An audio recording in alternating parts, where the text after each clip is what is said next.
Добрий день, шановні пані і панове. Сьогодні у нас в гостях знову Олів'є Ведрін.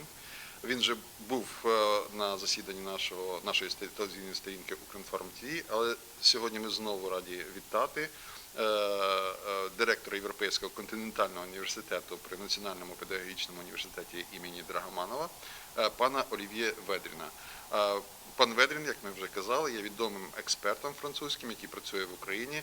Він є експертом з питань політичних, економічних і інших важливих для нашої країни проблем. Тож, розпочнемо наше інтерв'ю. Mr. Vedrin, welcome to Укрінформ. And let me start our conversation from the obvious question. We expect that on 22nd of April, President Poroshenko will visit Paris with an official visit. And for sure, he will meet with President Hollande. What could be the most important issues to discuss on the top level between our presidents? At first, I want to say that I am very happy to be for a second time in your office and in this studio, really. And that's a real pleasure to meet you again.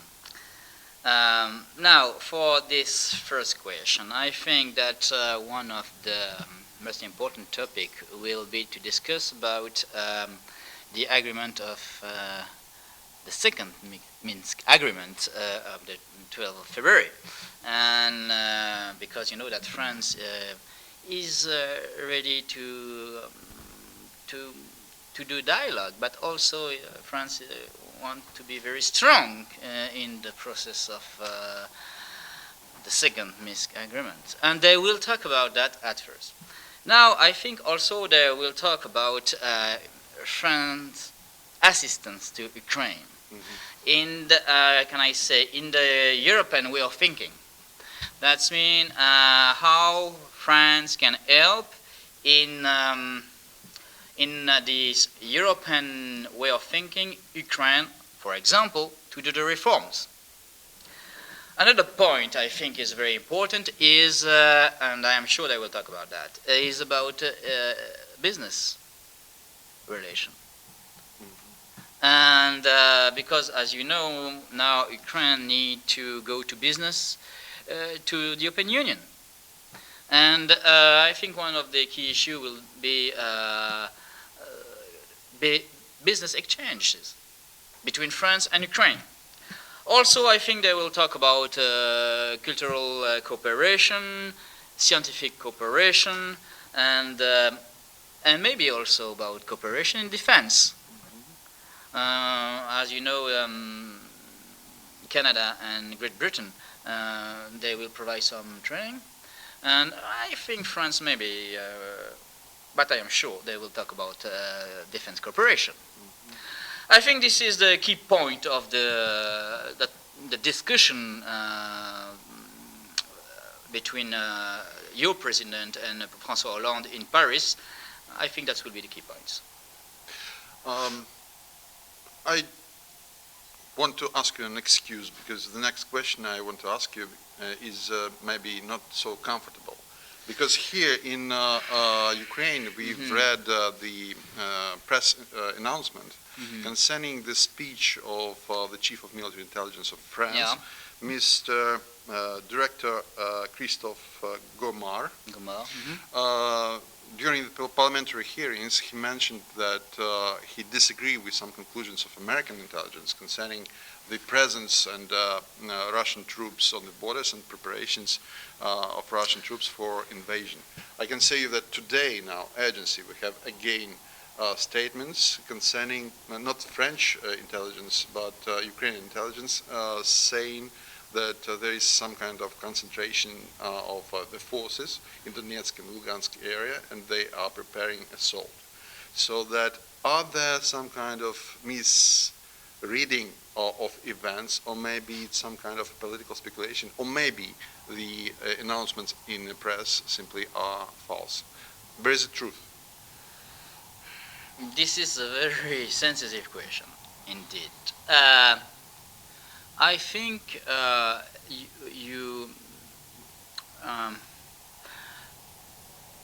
the military intelligence in France is for our military operation and for our military interest.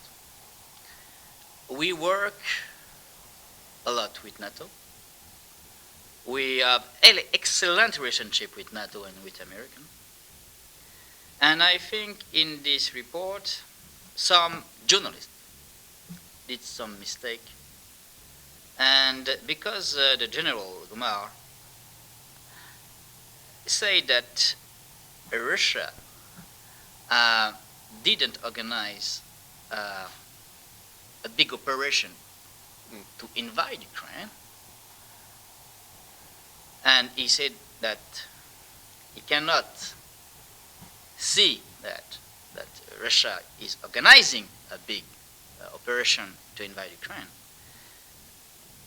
And he say also in this report that the Russian operation, military operation in Donbass, are a political operation for destabilization of Ukraine.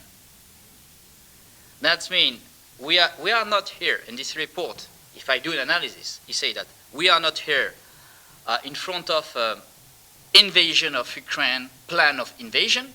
We are in front of a destabilization with some element in Donbass and with some training in the border to make a pressure on Ukraine.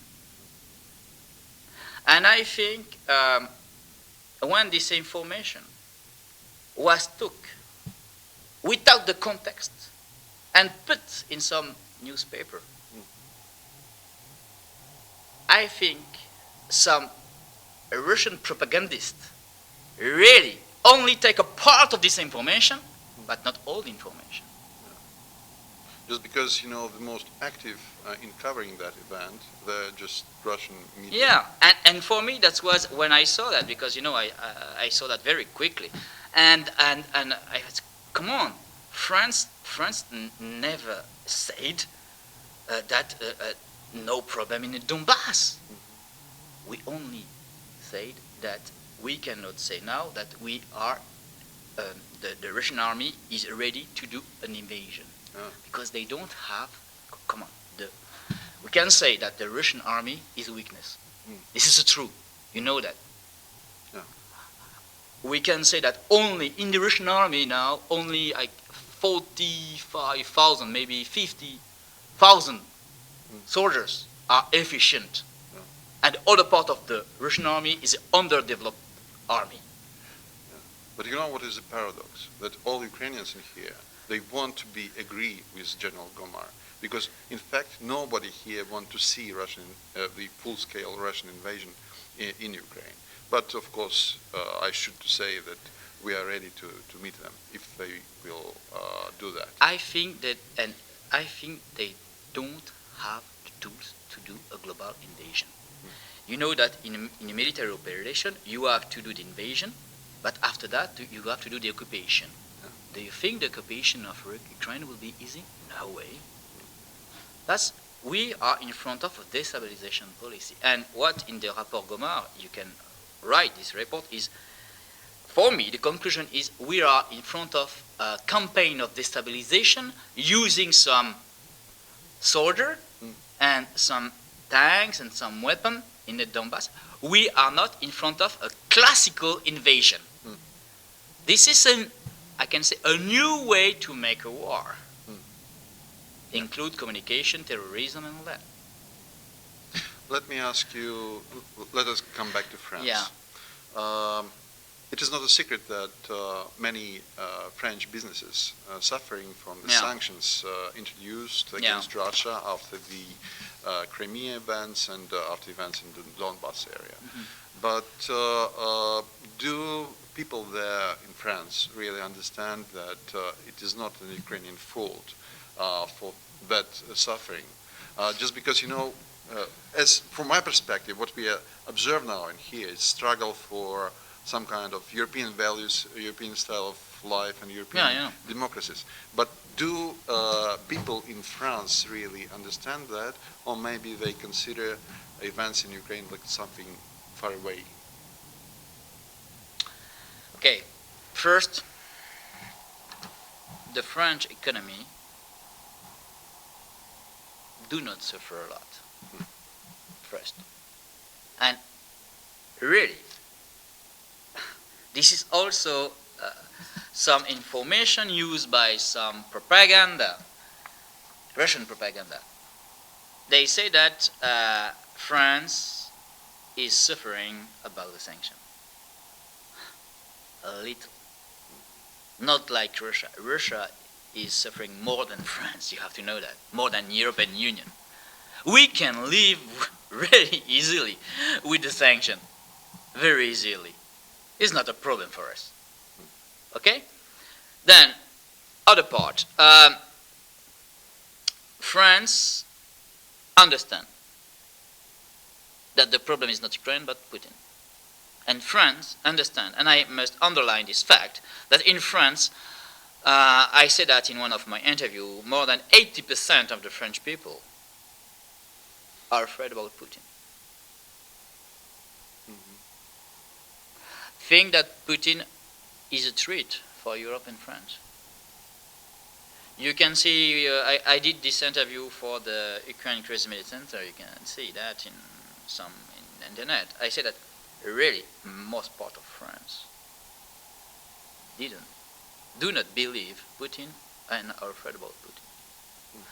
And only very few extreme right party, some nationalists, and also extreme left party, because they are against USA, against NATO, against the European Union, are for Putin. But they are very efficient on the internet. They are very efficient, more efficient than the 80% who are in favor of Ukraine or against Putin. But Madame Le Pen, for example, Yeah. she now gained support of some part of French population, and if I'm not mistaken, now she's struggling with Mr. Sarkozy for next president's race. You know, thank you for this question. For me, I want to do a parallelism. Now, the Front National is in the same way that the Parti Communiste a few years before. This is a party of made by people who are disagree about the situation, people who are against the system, against European Union, against NATO, against US, against what can I say, modern way of life. They are in this party. Like the communists before, they were against everything and for revolution. And this party is used, like the Communist Party before, by Russia. And you know, this is Lenin policy, useful idiot. Yeah. Let me ask you a question concerning back to the sanctions. But I am sure one thing. France is the country of democracy. And even if now Front National has a large part of people, this is the third party in France, really be sure that at the end the French people, they will vote for classic political party. Let us hope. You know. Let me come back to the question of sanctions. As we know, right now, French authorities delay the contract with Russia on supply of 2 ships, Mistral. Yeah. And so far as I know, one of them, named Sevastopol, Yeah, I know. successfully came back from a sea trial. What is the current situation, these contract? Is France going to wait for conditions to be right to supply them, or that is finally over? And if it's over, what could be the further fate of those 2 big and expensive ships, let me say so? Yeah. What can I say? And my analysis is this one: the condition for selling those boats are not ready. We cannot give those boats to Russia now because the conditions are not ready. And those conditions are how to give back Crimea and the Minsk agreement and the peace in the Donbass. Then now all those conditions are not ready. Then for me it's possible to give those boats really. But it's doubtful it will. Both ships could be used, for example, for needs of French defense. But where will they go? To some kind of EU, Canada, US, We will some information say that Canada is interesting about those boats. We will see. This is really. I think they are very efficient, and I think we can give those boats. So it's a question of the future, not clear yet. The conditions are not ready. Mm-hmm. This is a certain answer. The Russian activities has been noticed not only in the Donbass area or in Crimea.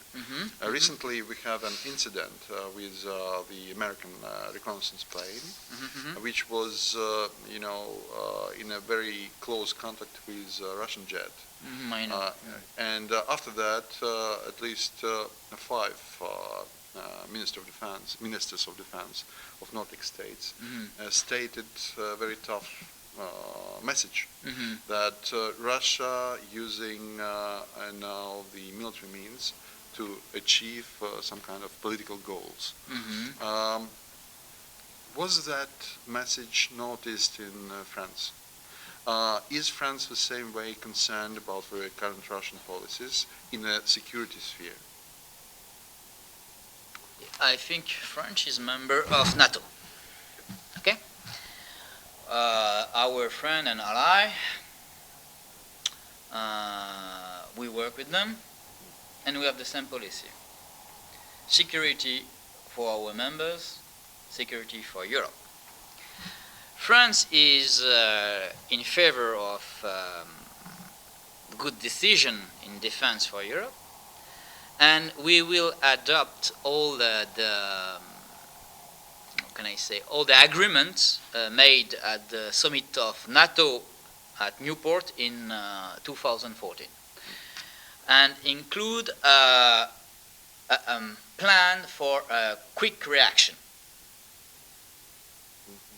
This summit of Newport in 2014 is very important because this is a policy to a quick action plan, and France is in favor of that. And France will do everything to put this all the conclusion of this summit efficient. Then we are and we share this point of view that we have now a problem in the east of Europe. And for example, you know that France will send some tank Leclerc and other military equipment in Poland for military training organized by NATO. And I want to say to you that, because you know I like history, that in 1920, the General Charles de Gaulle was captain, and he was in Poland in 1920, and he faced the Bolshevik and helped the Polish army to fight against the Bolshevik. And the Polish army, won against the Bolshevik in the 20s. Okay? Then General de Gaulle was there. The historical parallel is there, but let all us hope that history will not repeat, because after that events involving Captain de Gaulle, at that time we have at least 2 world wars. So that we need. That was in 1920. Yes, 1920. Yeah. But it was after the First World War. one. Yeah, but still we have a Second World War after that. But let us hope we will avoid the best scenario. I don't want our interview to run in so military, way. So far as I understand, the important part of the agenda of Mr. Poroshenko coming to Paris will be like economical cooperation. Yeah, right. As you are, staying here, you feel some kind of situation changes inside Ukraine. From your observation, can we now say that after the efforts Ukrainian government undertake, there are some changes in the business climate? Is it more or less attractive for investments, or some kind of businesses with friends? I think we are only at the beginning. But it's not easy. But really, they have to go more quickly. Okay, because people are waiting. People is waiting for a result. People is waiting for a result, and I think they have to put a speed. I just looked in the internet and I saw that here in Ukraine around 300 French companies originated in France, working in Ukraine. Have you some reflections from their side, how difficult or easy they are working in Ukraine? They really, now a lot of persons are very interesting about Ukraine businessmen, I say, because they say, okay, if Ukraine will do the reform, we know that Ukraine will go to the EU, and for business climate is very good. And I think more and more now, businessmen are thinking about, okay, they think that they will have problem in Russia, and maybe they will go to Ukraine because Ukraine will go to EU, Then more and more they think that the Ukrainian market can be a nice market to wait new economic period in Russia. Then Ukraine can be a very nice platform for the future when the sanction against Russia will finish. Then the business will come back in Russia, and Ukraine can really be useful for that. And a lot of businessmen think now, because Ukraine go to the EU, maybe they will do investment, and because in Russia, that a lot of companies now decrease the number of employers, decrease their investment, and they are thinking about Ukraine because Ukraine go to EU. But they are waiting for reforms. Yeah, that's clear. Another important issue is, as you mentioned, the cultural and educational cooperation between Ukraine and France. So for sure, that questions also will be discussed between presidents. As you are representing an educational body here in Kyiv, what can you say? How popular among the Ukrainian students and educational system in a whole is an idea to take the best from the West and the French education in particular? Okay, I can. Yesterday I talked with my partner, the rector Viktor Petrovich Andrushenko, who is the rector of Dragomanov University. We talked yesterday about the business school we are building together, Continental University Business School, and we will provide French diploma and Ukrainian diploma, double diploma. And we did a marketing study. And what can I say is that all the Ukrainian students and Ukrainian professionals, they are in favor of this project because they say, when you will open, you will have a lot of personal applications. Then I think this is very interesting because those way of working together can change the mentality. This means if tomorrow, some businessman will have some MBA from France or from European Union, and some student bachelor from France, they will work differently. differently. And because the problem now is to cut from the Soviet system, include indication in the education system. Soviet attitude is not only in educational program, is in the way of thinking. And if we give some double diploma, French and Ukrainian diploma, as in my business school, big step to change the situation. Let us hope, just because, you know, the educated people are the key factor for success of economical development and any reform. Thank you so much, Mr. Vedrін, for that very interesting conversation. Hope to see you again in our TV club. Merci beaucoup. Thank you very much. Merci.